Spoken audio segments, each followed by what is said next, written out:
I'm here at the 8th Annual Russian Bankers Conference, and as my cameraman says, in the belly of the beast. And we're on a break right now. Behind me is a press conference that they're holding during the break. And I'll be going on right after this press conference.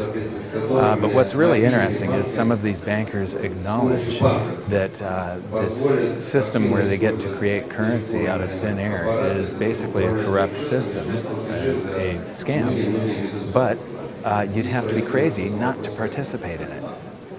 Many of these people are not going to like what I have to say, but I think most of them are going to listen. Their personal finances are at stake, and that's more important to them than what happens to their bank. Instability, crisis. I'm hearing these words repeated a lot at this meeting that you're having here. The things that you've been seeing, all of the details on the banking system, the change in payments system, the insurance, these are details, and they're good things, and they're things that apply to your business. But in the big picture of things, they're just short-term noise. The crisis that you have just been through is nothing but a speed bump on the way to the main event. The storm that is coming is going to be bigger than anything that you have ever seen. There's a dollar crisis coming. There's a big deflation coming soon. The money supply of the United States has begun to contract for the first time since the Great Depression. This deflation will cause central banks around the world to try to inflate to help stimulate the economies. This causes a giant wealth transfer. One thing that I have found is that all markets around the world now trade in the same direction. All economies go in the same direction, and they all follow the United States. Wherever the United States goes, so goes the rest of the world. If you can see the future, if you can see what's going to happen in the future, you can either make great gains or great losses. Because all economies are linked now, because they all follow the direction of the United States, this will be the greatest wealth transfer in the history of mankind. I believe that the people that get prepared are going to see tremendous wealth come toward them, while the people that do not are going to get wiped out. In your handouts, in your bags, you got a DVD. Inside the DVD, there's a couple of banknotes. There's a $1 Zimbabwe note. There's a $100 trillion Zimbabwe note that was printed less than a year later. This one bought something when it was printed. This one bought nothing in less than a year. $100 trillion. Everybody here has one of these. This is what happens when a government is run off of pure deficit spending. During a deflation, tax revenues go down. I'm going to show you information that oil prices are on their way down. They're going down a lot. That means your government revenues are going to go way down. This crisis will affect the entire world. So what I'm going to do here is I'm going to go through this very quickly. I'm also going to be telling you exactly what I think. And some of you are going to like me and some of you are going to hate me. But I'm not going to be polite. I'm just going to tell you what I need to tell you because I believe that this is the most important information that you're going to see in your lifetime. Basically, I think that everything that you're hearing here, everything that you've listened to, is a bunch of bullshit. Basel II, Basel III, payment systems, I don't care. Your personal lives are at stake here. Anybody that gets prepared is going to become super wealthy. The ones that don't get prepared in this room are going to become government employees when the government nationalizes the bank system. You're going to be working for the government. You know, the USA just had a crisis. Russia just had a crisis. The world had a crisis because the banking system had a crisis. What you're going to see, I'm going to go do this presentation. I'm going to be blasting through it because I don't have much time. And I'm going to show you that this crisis isn't over. There's a second leg to this crisis. It's coming soon. Like I said, I believe that this is the most important thing that you're going to see at this event, one of the most important things you're going to learn in your lives. A decade ago, I started studying the economy very intensely. I wrote the best-selling book on precious metals investing, but it's really a book on monetary history, global economics, and I predicted this crisis long ago. I was giving lectures on the consequences of the real estate bubble back in 2004 and 2005. Ben Bernanke, the chairman of the Federal Reserve, said there wasn't a real estate bubble in 2007 when it was about to burst. This is an international run on precious metals right now. It's the greatest, one of the greatest bull markets in history that has gotten started. My book is now published in 6 languages. It'll be 7 in another month or so. The last go-around, it was only 10% of the world's population that could participate. This time it's everybody. Russia's monetary base, since your crisis of '98, there are 26 times more rubles, paper rubles. This is base money. Base money is the paper rubles, paper dollars. There's 26 times more in existence than in 1998. Did your population grow 26 times? I don't think so. Your population, I'm told, is shrinking. This is where inflation comes from. You guys are suffering big inflation. That's where it comes from. Prices. In the United States, we lie. The government lies about inflation statistics. So does your government. It's no surprise. They're saying that prices are only up 3 times since 2001. Your money supply, base money, is up 10 times in that same period of time.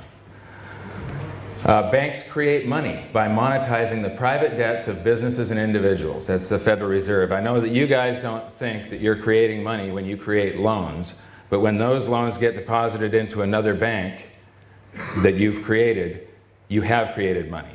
And then they get redeposited. Every time you write a loan, that loan is going to somebody that's going to buy something. When that seller deposits that currency in his account, there's now 2 bank balances that show money in them, not just one. And this is where most of the money supply of a country that has an advanced monetary system comes from. So I'm going to whip through this very quickly. It doesn't really matter if you understand it or not, but this is how currency is created. And what I've found is that almost nobody really knows how currency is created.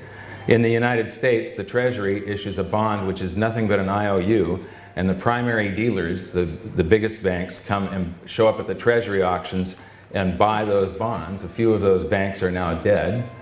Then the Federal Reserve, through something called open market operations, will show up and either drain liquidity from the system or add liquidity to the system, and they will buy some of those bonds. When they do, they write a check from a checkbook that has nothing in it, and currency springs into existence, base money, paper dollars. Then the next month, those banks go back and show up at a Treasury auction and buy more bonds. So what ends up happening is you have this buildup of bonds at the Treasury and base money, bonds at the Federal Reserve and base money at the Treasury, and then the government will do some deficit spending, and the government employees, the soldiers, the government contractors will deposit that in the commercial banks, your banks. Now, the miracle of fractional reserve lending comes into play.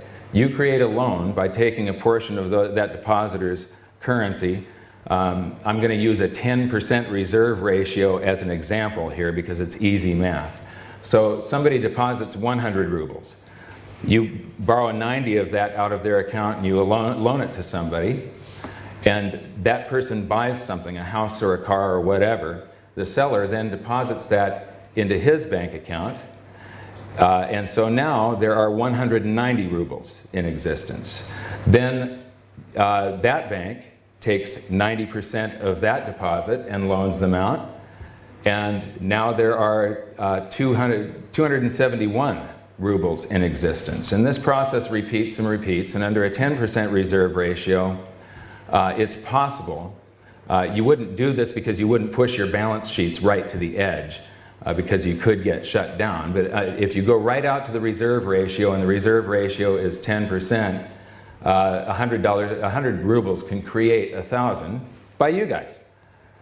So that's it. That's the currency supply. It's a couple of bucks that was whipped up in this scam here, I call it, where they swap IOUs. A bond is an IOU. Loan me $1 trillion, I promise to pay you back $2 trillion in 30 years.